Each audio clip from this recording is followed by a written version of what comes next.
Bonjour, je m'appelle Cherif Oudjani, je suis le fils de Ahmed Oudjani, ancien footballeur professionnel du RC Lens notamment, et de Jenima Oudjani.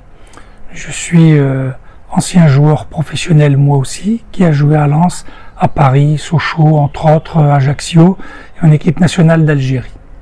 Et actuellement, je suis recruteur pour les Glasgow Rangers et aussi conseiller municipal à la ville de Lens.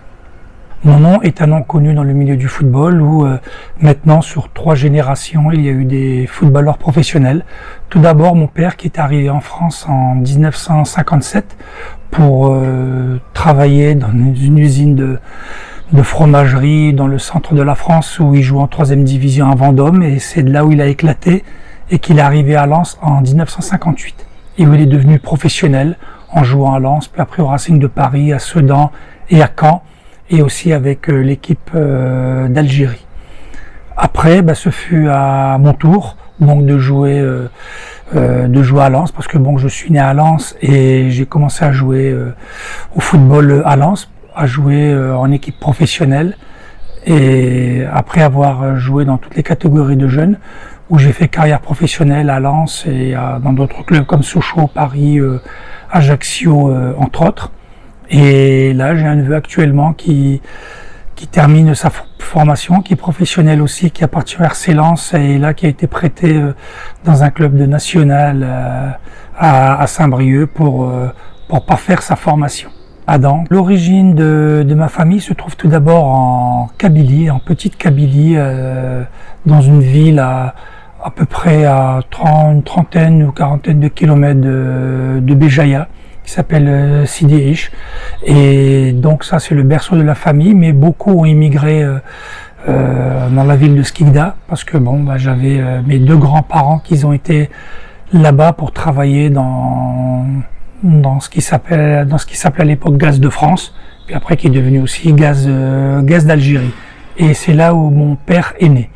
Et il a commencé à jouer au football à Skikda, qui s'appelait aussi avant Philippeville, jusqu'à l'indépendance, où avec mon oncle Mokrane, qui était son grand frère, qui avait été le premier entraîneur de l'équipe de Skikda après l'indépendance, où ils étaient 2 très bons joueurs à la JSMP, donc de Philippeville, avant qu'il aille à 19 ans ou 20 ans tenter l'expérience en France, et là où il a fait une carrière professionnelle. Le nom de Oudjani est lié à la ville de Lens, c'est vrai, parce qu'il a fait l'essentiel de sa carrière là, et même après sa carrière, donc il est resté longtemps au RC Lens en tant qu'entraîneur de jeunes. Il a occupé un petit peu toutes les postes, même à l'intendance aussi, même superviseur de match pour Daniel Leclerc ou Arnaud Dos Santos par exemple. Et moi, étant né à Lens, je l'ai suivi tout naturellement dès l'âge de 6-7 ans. Donc partout où il était, j'étais. Donc et j'ai commencé tout naturellement à jouer à partir des jeunes catégories, ce qu'on appelait poussins, pupilles, donc ce qui équivaut au U9, U10, et avoir toujours été dans son sillage et faire toutes les catégories de jeunes. Donc ça me paraissait naturel. Maintenant, avec le recul, je me dis que bon, j'ai quand même côtoyé du beau monde dans l'histoire de Lens, mais c'était mon voisinage, donc que ce soit les Arnold Sovinski, les Roger Lemaire, des personnages ou entraîneurs un peu emblématiques du RC Lens, ou Gérard Rouillet, donc ou Joachim Marx. Donc voilà, j'ai baigné dans le RC Lens un peu des années 70, où je jouais, j'étais même ramasseur de balles quand il y a eu la première campagne européenne du RC Lens. Je me rappelle encore des matchs où j'étais derrière les buts contre Dublin, contre Lazio de Rome, contre Magdebourg. J'ai encore tout ça en tête. Donc c'est vrai que j'ai été élevé avec le RC Lens dans ma découverte et mon amour du football.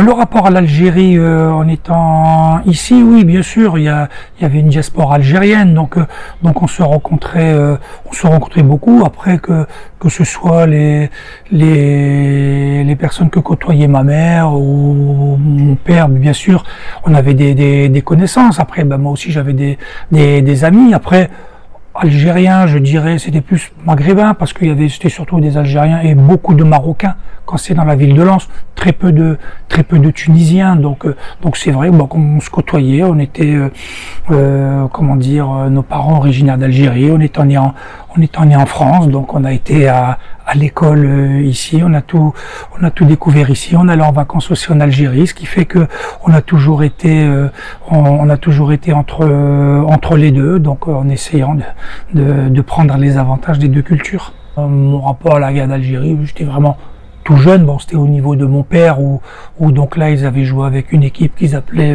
l'équipe du FLN. Après, moi, je suis né après l'indépendance, j'étais ici dans les années 70, donc je réalisais pas du tout quand on avait 10 ans, 15 ans, 20 ans, qu'on débutait. Donc, bien sûr, on entendait parler de ça comme de la Première Guerre mondiale ou des guerres napoléoniennes.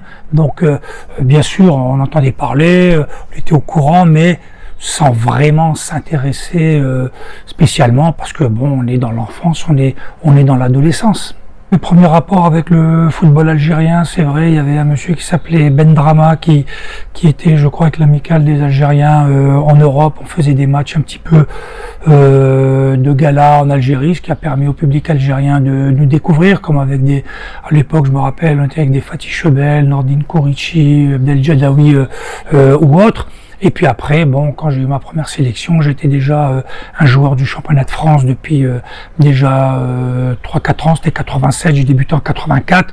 Donc là, j'étais répertorié comme un joueur professionnel et j'ai débuté tout naturellement en équipe d'Algérie en janvier 87 lors d'un match en Tunisie. J'ai eu l'occasion et surtout la chance de participer à un événement majeur du football africain avec cette Coupe d'Afrique des Nations, surtout qu'elle s'est déroulée en Algérie et avec succès. Donc ça reste un formidable souvenir, et surtout parce que il y avait une ferveur populaire, le stade était rempli à chaque fois. En plus, bon, tout le monde connaît le public algérien qui est à fond derrière son équipe, un peu quand on voit les grands rendez-vous comme les Hollandais, les Brésiliens, où ils se déplacent beaucoup ou les Anglais avec leur équipe nationale. Donc en plus on avait gagné, puis surtout on avait gagné avec la manière où on avait tout trusté, meilleure attaque, meilleure défense, meilleur joueur, meilleur buteur.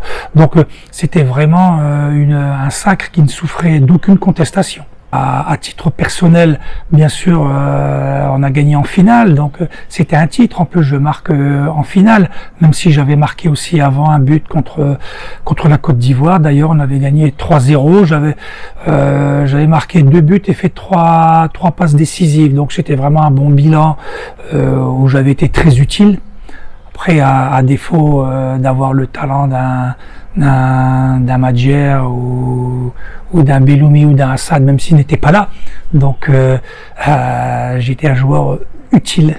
J'ai une double nationalité, donc c'est un peu original, quoique ça le devient de moins en moins. J'ai déjà vu des personnes qui ont 3 nationalités, voire même une fois 4, selon dans quel pays il est né, la mère d'un pays, le père d'un autre pays et une autre origine. Donc moi, c'est le destin et l'histoire qui a fait ça. Donc je suis de parents qui sont nés français, qui sont devenus algériens, et où moi je suis né en France, donc ce qui fait que j'ai la nationalité française, j'ai la nationalité algérienne de mes parents, donc j'ai les deux, j'ai pas de problème avec ça, je respecte totalement les deux cultures, et j'essaye d'avoir les qualités des deux, parce que bon, il faut toujours savoir d'où on vient. Ça a été une carrière bien remplie, parce que j'ai quand même été professionnel pendant 17 ans.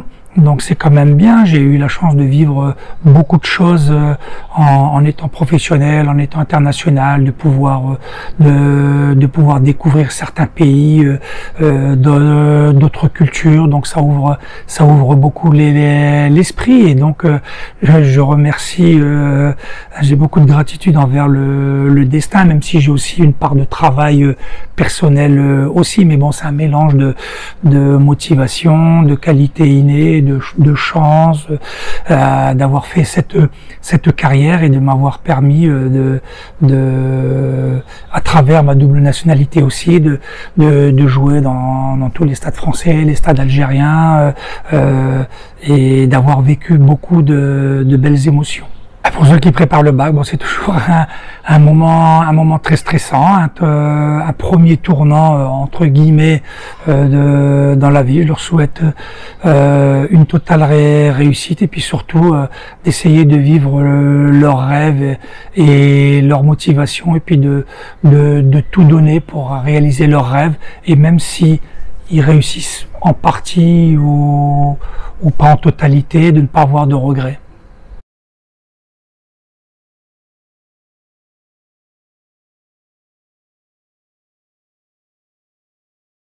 Partagez, commentez, abonnez-vous, car enseigner, c'est répéter.